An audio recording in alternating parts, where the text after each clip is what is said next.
Hey everybody, Raven here, and today I have a really exciting video that I've been waiting quite a long time to actually be able to do this video. So is Rich, Fontaine, Zachary, LaMont, myself. We're going to do a mega PCGS unboxing, talk about the grades and some of the things that happened during the process. And to let you know, these coins have been out for over 100+ days at PCGS. So if you're trying to get things graded, you got to realize it's going to take a lot of time these days. They're low on graders, and they have more submissions than ever before. So, you know, I'm not really mad at PCGS for the amount of time it took, because I understand. But at the same time, after a while, you kind of want to know where your coins are. But I'm telling you, this was a lot of fun.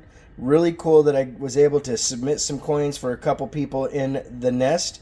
Again, Rich Fontaine and Zachary LaMont right here. So we're going to go through Rich's box first, then we'll do Zachary's, and then we'll do mine last. And we have some cool stuff. All right, and a couple shockers. First one up is this gorgeous Hawaiian Centennial Silver Commemorative PCGS Slab and certified at a Proof 67 deep cameo, ladies and gentlemen. And Rich Fontaine had done some research on this and found that this is the top pop in its class. And this is something that he bought off of one of my auctions. Matter of fact, everything in here Rich actually purchased from me. And this is one of those coins where I was really reluctant to put it up for grabs, because it was such a cool coin, and I had only seen it the one time, and it graded very, very well. That is a beautiful, beautiful coin. Matter of fact, I'm surprised it didn't get a little bit higher of a grade, but still, I can't complain at a Proof 67 for an 83. And that is the first coin out of Rich's collection there. We're going to put the certificate there with it. The next item up is this gorgeous 1882 S PCGS Slab now at an MS62, my friends. I thought this would at least get a 63, but the sheet said it was AU/BU, so we weren't quite sure where it would end up. But this is still a very, very pretty coin. The eye appeal on that is something that maybe you get a CAC sticker thrown on there and make it worth just a little bit more. Next one coming up, which kind of shocked me. I thought this would get a little bit better grade, is the PCGS Slab. Now, I keep saying that. I don't really need to. Washington Carver. It's got the beautiful toning that's natural coming from the outside to the end. The bullseye toning that is highly desirable on most coins. And I can see now in the slab that the reverse maybe needed to be a little bit stronger, but that front is really nice. Still a decent grade. You know, AU is considered a very high grade coin. And we'll go on to the next one. 1878 Carson City, ladies and gentlemen. This is an AU 58. The 78 is a well sought after, more of a key date, a little bit more expensive of a coin. And this one still very, very nice at that grade. I thought it would get a low MS, but for some reason it got stuck at the AU. But look at this. Up next, and all these he got from me, these are some 2008 Kookaburras that got PCGS MS70 perfect grades on the Australian Kookaburra. And matter of fact, there's two of these in here, and he actually gifted one of these to me, so I'm very, very honored by that. This is a really, really beautiful coin. Matter of fact, I'm going to put that aside so I don't forget. And then we have the 1995 Mexico Mint with the MO. PCS Slab and Certified ONSA, MS66. And 95 is a more coveted year, so this is still a BU coin in great condition. The 66 is not a bad score at all.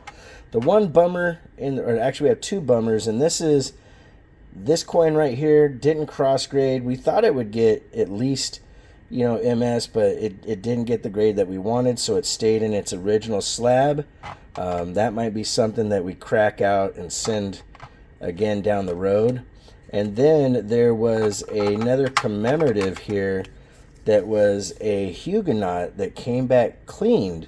Now, my issues with coins like this is they'll say cleaned, Yet, looking at the coin, it doesn't look cleaned to me. I've looked at it before I sent it in, was the reason why we even took a chance on it. But, you know, it is what it is. Maybe it's one of those ones you send back at different time and it gets that better grade. But overall, Rich Fontaine, awesome submission right there. You got some really nice coins, and that Hawaiian coin getting top pop is something that is epic, just epic. All right, up next is Mr. Zachary LaMont. Now, Zachary only had one coin to submit with us, and on the sheet it said it would be an MS63 at least. When he bought it from me, that's what we had it for the auction, graded at an MS63 or higher. I thought it was going to do really well, and it still graded well, but it came in at the 63. I really honestly thought this would get a 64, you know, because it is a gorgeous coin. It's got some natural toning going on, a lot of great detail in the hairline and everything. And that's the thing, I've seen 64s where this area of the coin, the hair is actually super flat and whatnot. So it just kind of shocked me that this didn't get higher than the 63. But hey, it did get the minimum grade. We said at minimum it would get the 63, and it did come in at that. So, you know, I feel good that it got that grade. But here's the thing, the cheeks don't have a lot of chatter. There's really no bag marks in the fields, you know, so I'm just kind of confused as to why this didn't grade a little touch higher. I mean, there's a tiny little smudge under the wing, but overall, this is a beautiful coin, you know. So that's Zachary Lamont's submission, and we'll be getting these off to them here in the very near future. We'll put that right there. And now we have my submissions. Now, some of my coins that I have in here were gifts, and some of them I wanted to encapsulate so that they stayed in great condition and we kept them in the condition they are, versus somehow getting scratched or messed with on accident in between. And so here we go. We're going to open this up and see what we have. The first one is this beautiful 1886. It got an MS64, which I'm really excited about. Now, I can see a couple little rim dings here and a little bit of chatter on the cheek. So that's why I'm kind of surprised that this got the 64 when the other one didn't. But look at that beautiful reverse, my friends. That is a eye-catching natural toner, and something that now this coin is worth quite a bit with that MS64 grade, along with the beautiful toning. Same thing for this next one, except the toning is on the obverse 1879 S. Look at how gorgeous that truly is. And MS64 with a blast white reverse. I mean, just a beautiful, beautiful coin. Then we have the 1937 S MS64. And it has gorgeous toning on it, natural, very nice coin. This should have gone, I think, at like a 65, but hey, you know, 64 is not too bad. The next one is a 1941 MS65 full split bands, and I really liked this coin quite a bit. That's why I sent it in. I knew it had full split. I was hoping it would get a little bit higher than 65, but hey, it isn't the end of the world. Now, this one really shocked me. This is a 1935 Philly, and I really thought that this would get at least an MS63, if not higher. I am not quite sure, you know, how the AU58 came about. I mean, it is a gorgeous coin. I don't really see any rubbing or wears on the high spots. You see a lot of that muscle ripple detail and everything going on in the haunches. I see just a tiny little bit of wear right there, so that might be where they're saying, hey, this isn't an MS, and possibly right there on the shoulder, but the rest of the coin is immaculate, you know. Up next is a 37 Philly that got an MS65, and these are ones that were gifts, the three buffaloes, so I wanted to get them encapsulated. They're from a foot, and Rich Fontaine and Double Silver Dragons. So a big shout out and thank you to those guys. That's one of the reasons I got those encapsulated, even though they're kind of more common dates, is because I wanted to, you know, keep them as nice as they truly are. This last one is a gorgeous MS64 1945S with the micro S, and beautiful, beautiful toning. natural toning on the front, on the obverse and the reverse. And that coin is very cool. I wanted to make sure that was encapsulated because it's just so gorgeous. I didn't want anything to happen to it.